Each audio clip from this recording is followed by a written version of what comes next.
Day 11 of mono eating bananas, and you may wonder what happened to day 10. Well, I wonder what happened to day 10 as well, because day 10 was a struggle.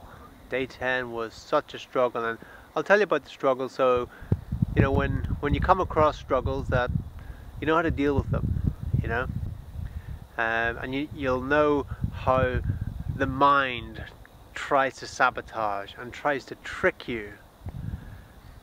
It tries to justify and rationalize and all that sort of stuff, you know. So day 10 was like a real struggle, I had this like rebellious child coming up in me, saying, "Just go and eat a pizza, you know. What are you doing this for anyway? You know, there's no point continuing it. You're gonna feel like this for the rest of the whole 30 days. If you don't go and eat something now, you're going to feel this crap for the rest of the 30 days. Just go and do it. Stop torturing yourself." That's like the voice coming up, like the rebellious child, you know. Just go and eat something now. Go and eat something else. Go and whatever. Coming up with all these rationalizations why to stop the mono eating. And so when things like that happen, just realize that. Just observe it. Observe it. It was such a struggle. I couldn't even make a video yesterday. I wanted to make a video, and there's this resistance. The rebellious child was like, "No, you're not making a video. You're not doing it. No, that's it." You know.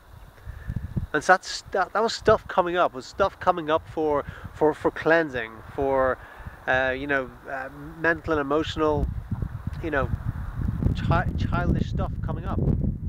You know, stuff that might have been repressed or something, and that happens. And so what to do in those situations? Well, keep going, and just remember that, you know, the mind will try and trick you. It will. The mind will try and trick you. It will justify the most ridiculous things. The mind will try and make you fail. It will try and make you fail. So the mind is something to observe. Don't get entangled in it. Don't get caught up in the mind. Just observe it. Use it when you need it. Use it for what it's useful for. But just remember that it will always try and come around and kick you in the ass. So you always got to be sidestepping and looking around, and you got to be vigilant. You got to be vigilant of the mind. Awareness is great. Awareness is everything. Awareness is primary. Primary to everything, but you also got to be vigilant. You're vigilant to when the mind does try and trick you. So yeah, yesterday was a serious struggle. Resistance, resisting it. So I just surrendered to it in the end, and surrendering not by giving into it, but just surrendered to what was going on. And I didn't make a video, and I didn't do much, and I surrendered to the need to do anything, really. But I didn't go out and eat a pizza or eat anything else or whatever. I just stuck with the bananas. And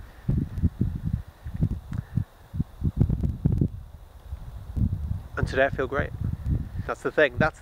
Today I feel great. I woke up this morning like I did it. You know, I broke through yesterday, and I feel great from it. And the mind did try and trick me, because it said that I wouldn't feel great. It said that I would feel worse and worse. It said it wouldn't get any better. I'd feel worse and worse for the next 20 days.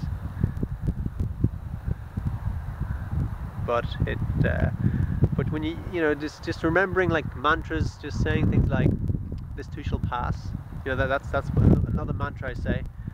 You know, this too shall pass. Whatever it is, whether the good and the bad, you know, the fun and the not so fun, everything's going to pass. So don't be too attached to anything. Just say, "This too shall pass." You know, that is one of the Buddha's greatest teachings of impermanence. Everything will pass. Everything will pass, no matter what it is. You know, don't get too attached to anything. This life, don't get too attached to this life and this body. It will pass. Everything will. I remember once when I was 100% raw, and we were having Christmas dinner at my mum's house, and everyone was sitting around, and everyone was eating and eating and eating, and I was eating very, very simple raw at the time. I wasn't, you know, sure you can make nice big gourmet raw stuff, but I was eating like really basic raw. I was eating like bits of broccoli and, you know, raw broccoli and things like that, and I was just sitting there, and I just ate my plate of vegetables and my nuts and seeds and whatever else I was eating at the time.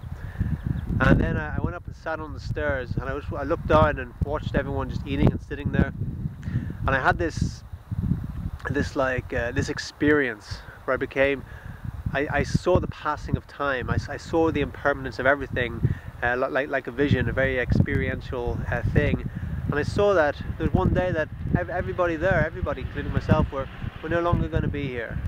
And this house that we were sitting in at the time, there was one time when that wasn't there. There was one time when that was just wooded land. And there'll be a time in the future when that won't be there. There'll be a time in the future when there's something else there, another building or some other field or something. There'll be a time in the future when all that is gone. There'll be a time in the future when all this is gone. So you got to live right now. You got to live right now in the present and make every day count.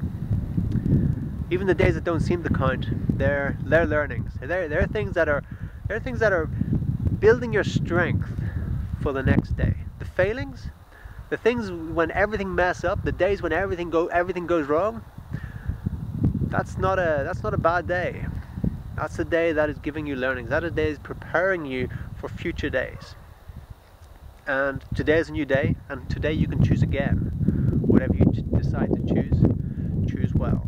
Okay, thanks for watching, and remember to subscribe, like, comment, share the videos, favorite the videos, and that's all good. Thanks very much. See you tomorrow.